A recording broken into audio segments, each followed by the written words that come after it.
এই মুহূর্তে পুরো বিশ্বের নজর মধ্যপ্রাচ্যের সেই মানচিত্রে স্থির, যেখানে রাশিয়া এবং আমেরিকা নিজের চাল সাজিয়ে ফেলেছে। কিন্তু এই ভয়াবহ উত্তেজনার মাঝেই মস্কো থেকে এমন একটা খবর বেরিয়ে এসছে যা পেন্টাগন থেকে শুরু করে বেজিং পর্যন্ত তোলপাড় ফেলে দিয়েছে।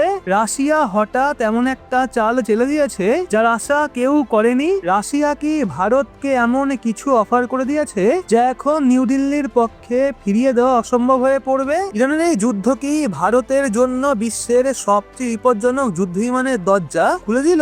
আজকে আলোচনা হবে সেই গোপন চুক্তি নিয়ে যা গ্লোবাল ডিফেন্স মার্কেটের সমস্ত সমীকরণকে ওলট পালট করে দিয়েছে। রাশিয়া এবং ইরানের বাড়তে থাকা ঘনিষ্ঠতা এবং পশ্চিমা চাপের মধ্যে ভ্লাদিমির পুতিন সরাসরি ভারতে ফোন করেছেন। এটা কোনো সাধারণ কথোপকথন ছিল না। রাশিয়া ভারতের সামনে তার সবচেয়ে মূল্যবান সামরিক ঐতিহ্যের চাবি তুলে দিয়েছে। কথা হচ্ছে সুখোই Su-57 এর, যাকে বিশ্ব ফেলন নামে চেনে। কিন্তু থামুন, এটা সেই পুরনো সুখোই 57 নয় যেটাকে ভারত বহু বছর আগে প্রত্যাখ্যান করেছিল। এবার রাশিয়া ভারতের দুর্বল জায়গাতে আঘাত করেছে এবং এমনই একটা প্রস্তাব দিয়েছে যা সে আজ পর্যন্ত তার সবচেয়ে ঘনিষ্ঠ মিত্রকেও দেয়নি। 2026 সালের এই সময়ে যখন প্রযুক্তি সবচেয়ে বড় হাতিয়ার, রাশিয়ার এই মাস্টার স্ট্রোক ভারতকে এশিয়ার নিঃসন্দেহ সম্রাট বানিয়ে দিতে পারে। ইরানের সংঘর্ষের মধ্যে রাশিয়াও বুঝে গেছে যে তার এমন একটা নির্ভরযোগ্য সঙ্গীর প্রয়োজন যে শুধু শক্তিশালী নয় বরং যার নিজস্ব একটা বিশ্বাসযোগ্য পরিচিতি আছে।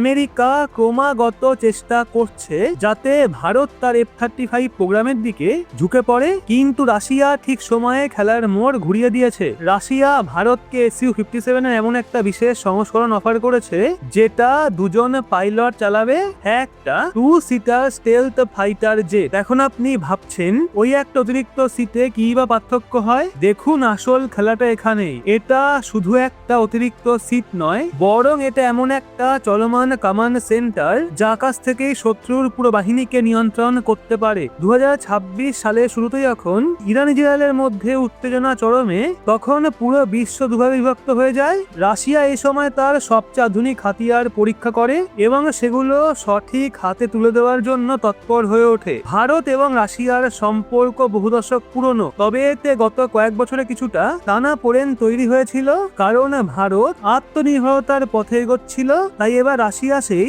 আত্মনির্ভর ভারতের মিশনকে নিজের সবচেয়ে বড় হাতিয়ার বানিয়েছে। তারা বলেছে, আপনারা শুধু আমাদের কাছ থেকে বিমানই কিনবেন না, বরং আমরা আপনাদের সম্পূর্ণ প্রযুক্তি হস্তান্তর করতেও প্রস্তুত। এর অর্থ হলো এই মারাত্মক যুদ্ধ বিমান এখন রাশিয়ায় নয় বরং ভারতের মাটিতে ভারতীয় ইঞ্জিনিয়ার দ্বারাই তৈরি হবে। ভাবুন তো, যে রাশিয়া তার স্টেলথ প্রযুক্তিকে নিজের প্রাণের থেকেও বেশি সুরক্ষিত রাখতো, সে আজকে কেন সবকিছু ভারতের হাতে তুলে দিতে প্রস্তুত? এটা কি শুধুই বন্ধুত্ব, নাকি এর পেছনে গভীর কৌশলগত স্বার্থ রয়েছে? আসলে সুখোই 57 এর 2 সিটের সংস্করণের অফার দিয়ে রাশিয়া আমেরিকার F-35 এর গুরুত্ব কমিয়ে দিয়েছে।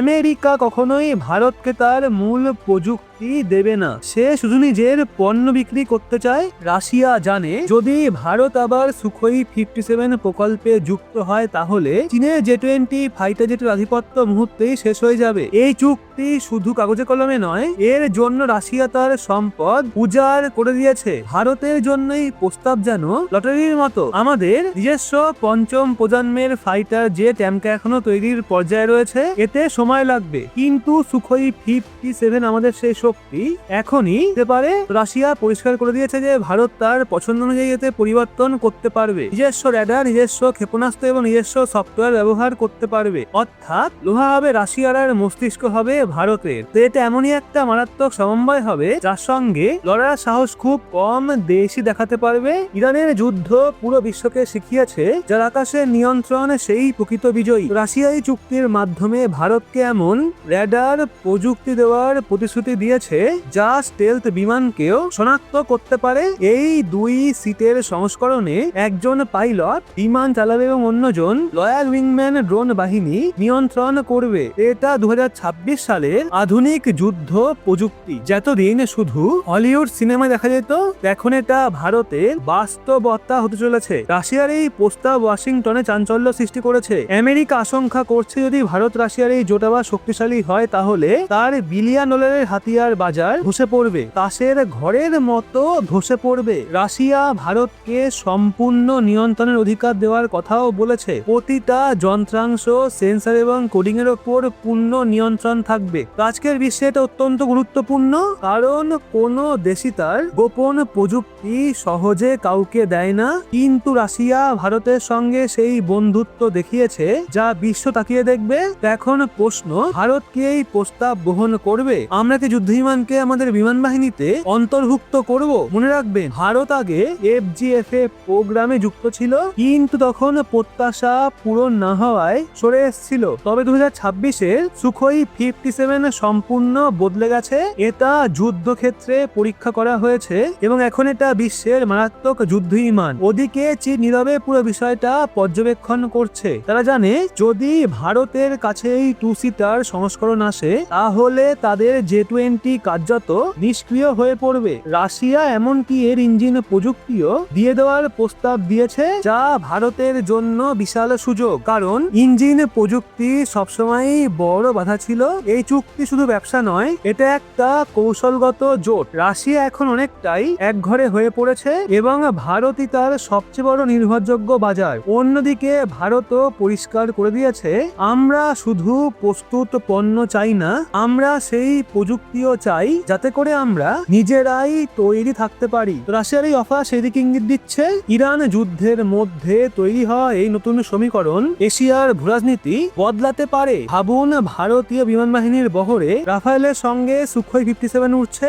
একদিকে ফ্রান্সের অ্যাকুরেসি, অন্যদিকে রাশিয়ার শক্তি। এটা এমনই একটা মারাত্মক সমন্বয় যা যে কোনো শত্রুর জন্য দুঃস্বপ্ন হয়ে উঠবে। তবে সবকিছু এত সহজ নয়। আমেরিকা এই চুক্তি ঠেকাতে প্রেসার ক্রিয়েট করতে পারে বা আরো আকর্ষণীয় প্রস্তাব দিলেও দিতে পারে, কিন্তু রাশিয়ার প্রস্তাবের মূল শক্তি হলো প্রযুক্তি হস্তান্তর, যা আমেরিকা দিতে পারবে না। রাশিয়া এটাও নিশ্চিত করেছে যে ভবিষ্যতে যন্ত্রাংশ বা রক্ষণাবেক্ষণের জন্য ভারতকে তার উপর নির্ভর করতে হবে না, সব কিছু ভারতেই তৈরি হবে। 2026 সাল ভারতের জন্য একদিকে সংকটময়, অন্যদিকে সুবর্ণ সুযোগ। এই সুযোগ কাজে লাগাতে পারলে ভারত প্রতিরক্ষা ক্ষেত্রে একটা বিশাল লাভ দেবে। সবচেয়ে বড় বিষয়, যদি ভারত এই 2 সিটার স্টেলথ ফাইটার গ্রহণ করে তবে বিশ্বে প্রথম দেশ হিসাবেই ক্ষমতা অর্জন করবে। এটা এমন একটা রেকর্ড যা ভাঙা আমেরিকা চীনের পক্ষেও কঠিন হবে।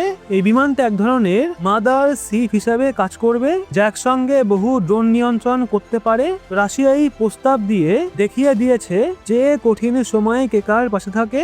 এখন সব নজর ভারতের প্রতিরক্ষা মন্ত্রণালয়ের দিকে। ভারত কি এই সুবর্ণ সুযোগ গ্রহণ করবে? 2026 সাল হয়তো ভারতের প্রতিরক্ষা ইতিহাসে স্বর্ণাক্ষরে লেখা থাকবে, কারণ এই সময়ে ভারত সুপার পাওয়ার হওয়ার পথে সবচেয়ে বড় পদক্ষেপ নিতে পারে। তো বন্ধুরা, এখন এই বিষয়ে আপনার কি মতামত অবশ্যই লিখুন কমেন্টে। ভিডিওটি ইনফরমেটিভ মনে হলে অবশ্যই লাইক করে শেয়ার করুন আপনার বন্ধু বান্ধবদের, এবং এরকমই লেটেস্ট ইনফরমেটিভ ভিডিও পেতে সাবস্ক্রাইব করে চোখ রাখুন রহস্য বাংলার পর্দায়।